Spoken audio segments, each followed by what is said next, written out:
Assalamualaikum warahmatullahi wabarakatuh. Perkenalkan, nama saya Hini Asnawati, NIM 2008103011117. Dan di sini saya akan menjelaskan mengenai dinamika konflik dalam organisasi. Pertama, kita akan membahas pengertian dari dinamika konflik organisasi. Menurut Idrus, dinamika adalah suatu hal yang bersifat kemampuan serta selalu bergerak dan berubah-ubah. Selanjutnya, pengertian mengenai konflik. Menurut Dr. Andes Aryono Suryono, konflik merupakan keadaan di mana dua pihak berusaha menggagalkan tujuan disebabkan adanya perbedaan pendapat, nilai, dan tuntutan masing-masing pihak.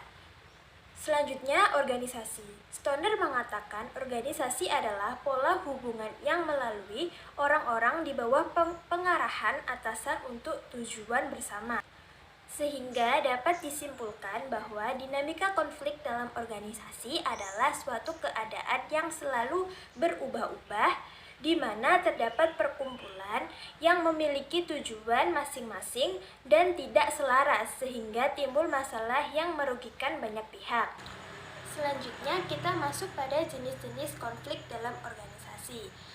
Jenis konflik dalam organisasi ini ada dua versi, yang pertama menurut Anwar Prabu Mangkubono dan yang kedua adalah menurut James A. F. Stoner dan Charles Winkel.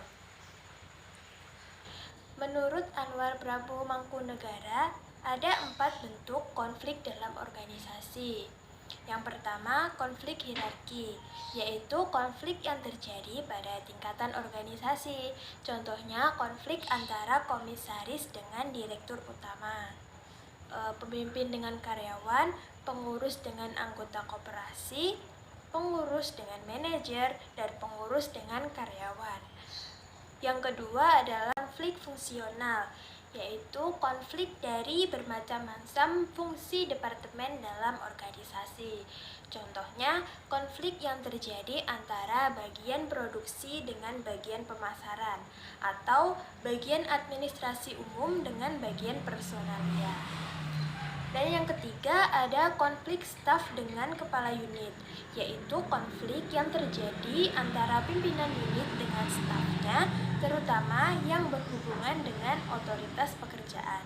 Contohnya, karyawan staf secara tidak formal mengambil wewenang yang berlebihan. Dan yang keempat, ada konflik formal-informal, yaitu konflik yang terjadi yang berhubungan dengan norma yang berlaku di organisasi informal dengan organisasi formal. Contohnya, pemimpin yang menetapkan norma yang salah pada organisasi. Sedangkan menurut James A. F. Stoner dan Charles Winkel dikenal 5 jenis konflik, yaitu konflik intrapersonal, konflik interpersonal, konflik antar individu dan kelompok, konflik antar kelompok, dan konflik antar organisasi. Yang pertama, kita akan membahas konflik intrapersonal. Konflik intrapersonal adalah konflik seseorang dengan dirinya sendiri. Konflik terjadi bila pada waktu yang sama seseorang memiliki dua keinginan yang tidak mungkin dipenuhi secara bersamaan. Sebagaimana diketahui bahwa dalam diri seseorang biasanya terdapat hal-hal sebagai berikut. 1. Sejumlah kebutuhan-kebutuhan dan peranan yang saling bersaing. Kedua, beraneka macam cara yang berbeda yang mendorong peranan dan kebutuhan itu untuk segera terlaksanakan. Yang ketiga, banyaknya bentuk halangan-halangan yang bisa terjadi di antara dorongan atau tujuan. Yang keempat, terdapat baik aspek yang positif maupun negatif yang menghalangi tujuan yang diinginkan. Hal-hal tadi dalam proses adaptasi seseorang terhadap lingkungan seringkali menimbulkan konflik. Konflik intrapersonal sendiri dibagi menjadi 3, yaitu ada konflik pendekatan-pendekatan. konflik pendekatan-pendekatan ini contohnya orang yang dihadapkan pada dua pilihan yang sama-sama menarik. Yang kedua, ada konflik pendekatan penghindaran. Contohnya, orang yang dihadapkan pada dua pilihan yang sama-sama menyulitkan. Yang ketiga, konflik penghindaran-penghindaran. Contohnya, orang yang dihadapkan pada suatu hal yang mempunyai dua nilai sekaligus, yaitu nilai positif dan negatif. Selanjutnya ada konflik interpersonal. Konflik interpersonal adalah pertentangan antar seseorang dengan orang lain karena pertentangan keinginan atau kepentingan. Hal ini sering terjadi antara dua orang yang berbeda status, jabatan, departemen kerja, dan lain-lain. Konflik ini biasanya sangat penting dalam perilaku organisasi karena konflik semacam ini akan melibatkan beberapa peranan dari anggota organisasi yang pasti akan mempengaruhi proses pencapaian tujuan organisasi tersebut. Selanjutnya adalah konflik antar individu-individu dan kelompok-kelompok. Hal ini seringkali berhubungan dengan cara individu menghadapi tekanan-tekanan untuk mencapai konformitas yang ditekankan kepada mereka atau kelompok kerja mereka, sehingga dapat dikatakan bahwa seorang individu dapat dihukum oleh kelompok kerjanya atau rekan kerjanya karena ia tidak dapat mencapai norma-norma atau tugas yang diembankan kepadanya. Yang keempat, ada konflik antara kelompok dalam organisasi yang sama. Konflik ini merupakan tipe konflik yang banyak terjadi dalam organisasi. Konflik antar lini dan staf, pekerja dan pekerja merupakan dua macam bidang konflik antar kelompok. Dan yang terakhir ada konflik antara organisasi. Konflik antara organisasi ini seperti di bidang ekonomi, di mana Amerika Serikat dan negara-negara lain dianggap sebagai bentuk konflik. Dan konflik ini biasanya disebut dengan persaingan. Konflik ini berdasarkan pengalaman ternyata menimbulkan perkembangan pada produk-produk baru, teknologi baru, servis baru, dan harga lebih rendah serta pemanfaatan sumber daya yang lebih efisien. Ciri-ciri konflik. Menurut Wijono, ciri-ciri konflik ada 5. Pertama, setidak-tidaknya ada dua pihak baik secara perseorangan maupun kelompok yang terlibat dalam suatu interaksi yang saling bertentangan. Kedua, paling tidak timbul pertentangan antara dua pihak secara perseorangan maupun kelompok dalam mencapai tujuan, memainkan peran atau adanya nilai-nilai yang saling berlawanan. Ketiga, muncul interaksi yang seringkali ditandai oleh gejala perilaku yang direncanakan untuk saling meniadakan, mengurangi, dan menekan terhadap pihak lain agar dapat memperoleh keuntungan seperti menaik jabatan, status, pemenuhan berbagai macam kebutuhan fisik, contohnya sandang pangan, materi, kesejahteraan, dan lain-lain. Keempat, munculnya tindakan yang saling berhadap-hadapan sebagai akibat pertentangan yang berlarut-larut. Kelima, muncul ketidakseimbangan akibat dari usaha masing-masing pihak yang terkait dengan kedudukan, status sosial, pangkat, golongan, kekuasaan, harga diri, dan sebagainya. Lalu, tahapan perkembangan konflik itu apa aja sih? Tahapan-tahapan perkembangan ke arah terjadinya konflik itu antara lain, yang pertama, konflik masih tersembunyi. Berbagai macam kondisi emosional yang dirasakan sebagai hal yang biasa dan tidak dipersoalkan biasanya bisa menimbulkan atau memicu terjadinya konflik. Yang kedua, konflik yang mendahului.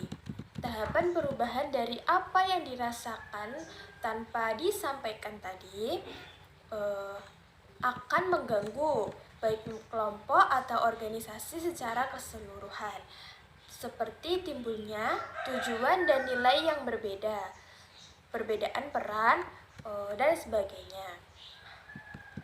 Ketiga, konflik yang dapat diamati dan konflik yang dapat dirasakan. Muncul sebagai akibat dari konflik yang terdahulu yang belum terselesaikan. Lalu, konflik terlihat secara terwujud dalam perilaku. Upaya untuk mengantisipasi timbulnya konflik dan sebab serta akibat yang ditimbulkan. Individu, kelompok, atau organisasi cenderung melakukan berbagai mekanisme pertahanan diri melalui perilaku. Yang selanjutnya ada penyelesaian dan tekanan konflik. Pada tahap ini ada dua tindakan yang diambil dalam suatu permasalahan atau konflik, yaitu penyelesaian konflik dengan berbagai strategi atau sebaliknya, yaitu malah ditekan. Selanjutnya, akibat penyelesaian konflik. Akibat ini bisa bernilai positif dan negatif. Jika konflik diselesaikan dengan efektif dan strategis yang tepat, maka dapat memberikan kepuasan dan dampak positif bagi semua pihak. Sebaliknya, bisa berdampak negatif terhadap kedua belah pihak sehingga memengaruhi produktivitas kerja. Selanjutnya, konflik-konflik ini bersumber dari mana? Konflik-konflik ini bersumber dari 1. Perbedaan pendapat. Suatu konflik yang terjadi karena perbedaan pendapat di mana masing-masing pihak merasa dirinya paling benar dan tidak bisa menerima pendapat orang lain. Yang kedua, salah paham. Salah paham merupakan salah satu hal yang dapat ditimbulkan konflik. Misalnya, tindakan dari seseorang yang tujuan sebenarnya baik, tetapi diterima sebaliknya oleh individu lain. Yang ketiga, ada pihak yang dirugikan. Tindakan salah satu pihak mungkin dianggap merugikan yang lain, atau masing-masing pihak merasa dirugikan pihak lain sehingga seseorang yang dirugikan merasa kurang enak, kurang senang, atau bahkan membenci. Hal ini juga dikarenakan oleh perasaan sensitif. Seseorang yang terlalu perasa sehingga sering menyalahartikan tindakan orang lain. Menurut Smook, dalam Sutopo dan Supriyanto mengemukakan bahwa kategori-kategori sumber-sumber konflik ada 4, yaitu adanya perbedaan fungsi dalam organisasi, adanya pertentangan kekuatan antar orang dan subsistem. Lalu ada perbedaan peranan, dan yang terakhir ada tekanan yang dipaksakan dari luar ke dalam organisasi. Selanjutnya, menurut Handoko, sumber-sumber konflik ada komunikasi, struktur, dan pribadi. Lalu, apa sih dampak dari konflik itu sendiri? Konflik sendiri bisa berdampak positif dan negatif. Dampak positif konflik. Yang pertama, meningkatkan ketertiban dan kedisiplinan dalam menggunakan waktu bekerja. Seperti tidak ada karyawan yang absen tanpa alasan yang jelas, masuk dan pulang kerja tepat pada waktunya, dan mengakibatkan hasil kerja meningkat baik kualitas maupun kuantitasnya. Yang kedua, meningkatkan hubungan kerjasama yang produktif. Hal ini dapat terlihat dari cara pembagian tugas dan tanggung jawab sesuai dengan analisis pekerjaan masing-masing. Yang ketiga, meningkatkan motivasi bekerja. Lalu, dampak negatif konflik. Sesungguhnya, dampak negatif ini disebabkan oleh kurang efektif dalam pengelolaannya, yaitu ada kecenderungan untuk membiarkan konflik tumbuh subur dan menghindari terjadinya konflik. Akibatnya akan muncul beberapa hal, yaitu yang pertama, meningkatkan jumlah absensi karyawan dan seringnya karyawan bolos atau mangkir dari jam-jam kerja yang ditentukan. Yang kedua, banyak karyawan yang mengeluh karena sikap atau perilaku teman kerjanya yang dirasanya kurang adil dalam membagi tugas dan tanggung jawab. Yang ketiga, sering karyawan melakukan mekanisme pertahanan diri bila memperoleh teguran dari atasan, misalnya dengan menyabotase atau merusak mesin-mesin produksi. Dampak dari tidak terselesaikannya konflik bagi seorang manajer adalah satu, kehilangan karyawan yang berharga dan memiliki keahlian teknis. Yang kedua, kemungkinan sabotase, menurunkan moral, semangat, dan motivasi kerja. Lalu, bagaimana cara agar konflik dapat terselesaikan dengan baik? Menurut Stefanin, strategi mengatasi konflik ada 5. Yang pertama, pengenalan. Yang kedua, diagnosis. Inilah langkah yang terpenting, metode yang benar dan telah diuji mengenai siapa, apa, mengapa, di mana, dan bagaimana konflik terjadi berhasil disempurnakan. Yang ketiga, menyepakati suatu solusi. Kumpulkan masukan dari beberapa pihak mengenai jalan keluar yang kemungkinan dapat dilibatkan. Yang keempat, ada pelaksanaan. Dan yang terakhir adalah evaluasi. Penyelesaian itu sendiri dapat melahirkan serangkaian masalah baru. Jika penyelesaian tampak tidak stabil atau berhasil, kembalilah ke langkah-langkah sebelumnya dan cobalah buat penyelesaian yang baru. Baik, sekian yang dapat saya sampaikan. Kurang lebihnya saya mohon maaf.